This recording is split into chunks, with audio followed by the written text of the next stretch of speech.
je suis ravie de voir que la situation évolue et bouge et avance et que l'État s'est saisi, euh, certainement un peu tardivement, mais s'est saisi enfin de cette problématique euh, dont nous avons déjà régulièrement parlé, que ce soit en commission ou en conseil d'agglomération, notamment dans le précédent mandat. Euh, D'abord, et ça a été redit et par Jean-Charles et par Lamine, sur la question de la dignité et de la précarité qui existe dans ces camps, qui est inhumaine et qui doit nous interpeller parce qu'on n'est pas à l'abri qu'il y ait des accidents, des problèmes d'eau potable, etc., qui font qu'effectivement la situation sanitaire est particulièrement préoccupante sur ces camps. Pour tout l'environnement, pour les élus aussi qui sont confrontés à devoir gérer au quotidien tout ce qu'il y a derrière. Mais ce qui était intéressant dans la présentation qui a été faite, ça a été de rappeler à quel public on a affaire. Et je crois qu'il faut rappeler que, et c'est bien indiqué dans la première diapositive, que ce sont pour une grande majorité des familles qui n'ont pas connu l'habitat caravane avant d'arriver en France, qui pour certains arrivent de villages où ils sont dans des maisons, où ils avaient un quotidien en tout cas très différent de ce qu'ils subissent quand ils arrivent ici, et qui est lié à la difficulté d'accéder au logement, alors que effectivement, je crois que c'est 75% d'entre eux à certaines périodes qui sont en situation de travail. Donc effectivement, c'est bien aussi derrière un problème d'accès au logement pour des personnes qui ont le droit d'être en France, qui ont le droit de travailler, qui ont le droit d'y avoir une vie tout à fait normale dans du droit commun. Et c'est bien aussi là-dessus qu'à terme, il va falloir qu'on puisse travailler pour voir comment, alors en lien avec les employeurs, en lien avec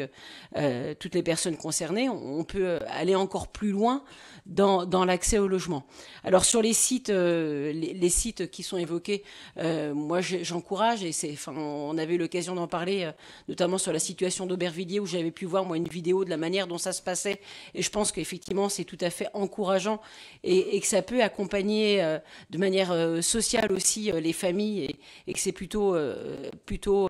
à développer. Je pense qu'il va falloir qu'on soit attentif à la rapidité à laquelle on va pouvoir être en capacité de mettre en œuvre ces sites temporaires, et comme le disait Lamine tout à l'heure, c'est que on va en faire un, mais je pense qu'à terme il va aussi falloir qu'on soit en mesure avec l'État de pouvoir aller plus loin, et que surtout que quand on va en faire un à Nozay, ça veut dire que les personnes qui sont actuellement à Nozay, on va devoir les sortir de Nozay, donc ça va pas, enfin ça va être extrêmement compliqué. Peut-être justement à cet effet-là, je voudrais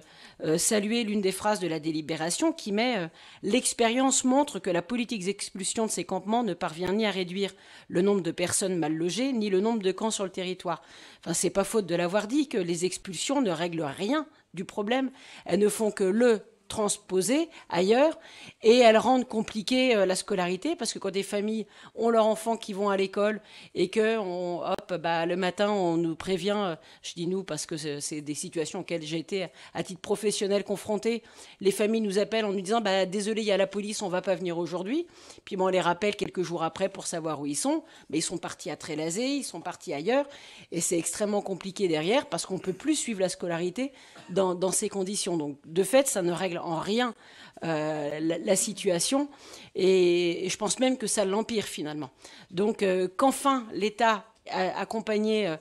d'Angéloire Métropole puisse réfléchir à des situations pérennes, enfin je l'encourage, et je pense qu'il faut qu'on aille certainement encore plus vite et plus fort dans cet effort. Et peut-être pour élargir, y a des actualités, ou en tout cas des expériences qui sont menées ailleurs, ça a été dit. Moi, je voudrais aussi citer celle de Lyon, qui par exemple a mis en place, alors on est sur un public différent, mais si je le dis, c'est que je pense que peut-être Angéloire Métropole, à terme, devrait réfléchir à la manière dont on accompagne de manière plus plus large, toutes les personnes qui sont sans abri et qui sont malheureusement nombreuses sur notre territoire comme ailleurs, y compris des familles, parce qu'on sait que de nouveau, depuis quelques semaines, il y a à nouveau un problème de saturation au 115, y compris de femmes seules avec enfants. Et donc à Lyon, la communauté